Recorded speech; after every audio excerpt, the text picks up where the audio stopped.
वित्त मंत्री निर्मला सीतारमण ने 23 जुलाई को पूर्ण बजट पेश किया। ये निर्मला सीतारमण का अब तक का 7वां बजट है। इस बार बजट से लोगों को काफी उम्मीदें हैं। अब ऐसे में जहां एक तरफ विपक्ष ने कहा कि मिडिल क्लास को इस बार भी कुछ खास नहीं दिया गया, लेकिन क्या वाकई में मिडिल क्लास को कुछ नहीं मिला? तो चलिए आपको बताते हैं इस बार के बजट में आम आदमी को क्या क्या मिला है।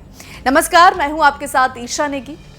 मोदी 3.0 का पहला बजट संसद में पेश किया जा रहा है और वित्त मंत्री निर्मला सीतारमण ने अपने बजट भाषण की शुरुआत करते हुए कहा कि प्रधानमंत्री मोदी के नेतृत्व में लगातार तीसरी बार देश में सरकार बनाना ऐतिहासिक है। देश की जनता ने सरकार पर भरोसा दिखाया है। वैश्विक हालात का महंगाई पर असर पड़ा है, लेकिन भारत में महंगाई नियंत्रण में है और ये 4% के दायरे में है। निर्मला सीतारमण ने कहा कि अंतरिम बजट में हमने गरीब, महिलाएं, युवा और अन्नदाता पर फोकस किया। उन्होंने कहा कि भारतीय अर्थव्यवस्था लगातार चमक रही है। पूर्ण बजट भी इन पर केंद्रित है।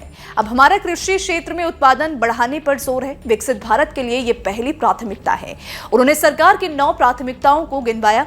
इनमें एग्रीकल्चर सेक्टर के साथ शहरी विकास, रोजगार और स्किल डेवलपमेंट, कृषि, रिसर्च, ऊर्जा सुरक्षा, इनोवेशन, रिसर्च और ग्रोथ, अगली पीढ़ी में सुधार शामिल है। वित्त मंत्री निर्मला सीतारमण ने आम बजट में बड़ा ऐलान करते हुए कहा कि कैंसर की दवाएं सस्ती होंगी। मोबाइल और मोबाइल चार्जर समेत अन्य उपकरणों पर BCD 15% घटाई गई है। इसके अलावा सरकार ने सोना और चांदी पर कस्टम ड्यूटी कम करके अब 6% कर दिया है। इसके बाद सोना चांदी की कीमतें कम हो गई हैं। अब इसके अलावा लेदर और फुटवेयर पर कस्टम ड्यूटी घटाई गई। वहीं दूसरी ओर टेलीकॉम उपकरण महंगे हो गए हैं। इन पर लगने वाली कस्टम ड्यूटी को 15% कर दिया गया है। तो चलिए अब एक लिस्ट में जान लेते हैं कि क्या सस्ता हुआ है। सबसे पहले सोना चांदी की बात करें तो सोना चांदी सस्ता हुआ। प्लेटिनम पर कस्टम ड्यूटी घटी है। कैंसर की दवाएं सस्ती हुई। मोबाइल चार्जर, मछली का भोजन, चमड़े से बनी वस्तुएं, रसायन, पेट्रोकेमिकल सस्ता हुआ। PVC फ्लेक्स भी सस्ता हुआ है। वहीं अब जान लेते हैं कि महंगा क्या हुआ। अमोनियम नाइट्रेट पर कस्टम ड्यूटी बढ़ेगी। वहीं PVC पर इंपोर्ट घटाने के लिए 10 से 25% बढ़े हैं। वहीं इनकम टैक्स को लेकर भी वित्त मंत्री निर्मला सीतारमण ने बड़ा ऐलान किया है। वित्त मंत्री ने अपने ऐलान में कहा है कि स्टैंडर्ड डिडक्शन को 50,000 से बढ़ाकर 75,000 किया गया है।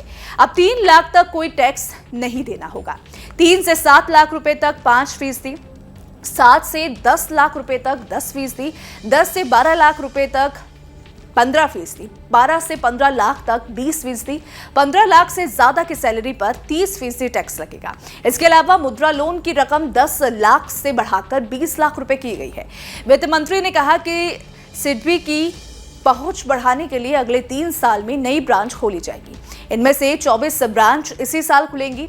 50 multi products food unit setup के लिए मदद देंगे। फूड सेफ्टी लैब खोलने के लिए MSME को मदद दी जाएगी। ई-कॉमर्स एक्सपोर्ट को बढ़ावा देने के लिए प्राइवेट सेक्टर के साथ मिलकर स्कीम लाई जाएगी।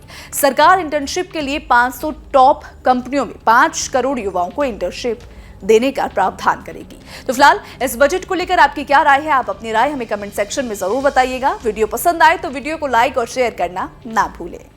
न्यूज नेशन अब व्हाट्सएप पर खबरों के ताजा अपडेट के लिए न्यूज नेशन के इस QR कोड को स्कैन करें।